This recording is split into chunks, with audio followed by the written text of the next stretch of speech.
1974, je reviens au Brésil en tant que correspondante politique. Qui l'aurait cru?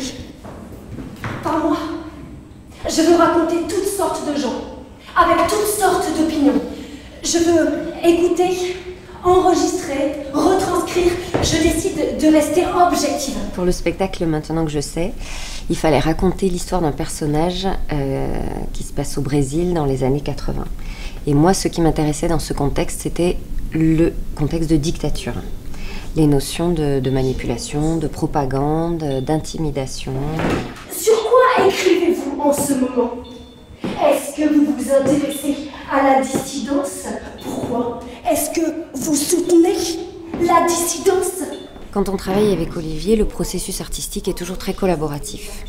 Et un jour, Jeanne, la comédienne, est venue avec un article du Courrier international. C'est l'histoire d'une journaliste qui, en Chine aujourd'hui, perd sa collaboratrice, qui disparaît. On s'est inspiré de cet article-là pour le resituer au Brésil dans les années 80. 15 octobre 1983. Je m'appelle Hélène. J'ai 32 ans. J'avais envie de questionner la notion d'engagement.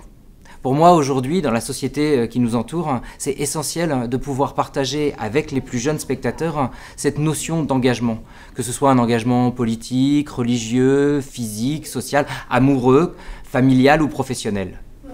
Et puis j'avais aussi envie d'amener le public à se poser des questions sur sa position de spectateur. Spectateur voyeur, ou bien spectateur actif, qui prend part à l'histoire, et qui se demande « Qu'est-ce que j'aurais fait, moi, si j'avais été dans cette situation, à la place de ces femmes ?»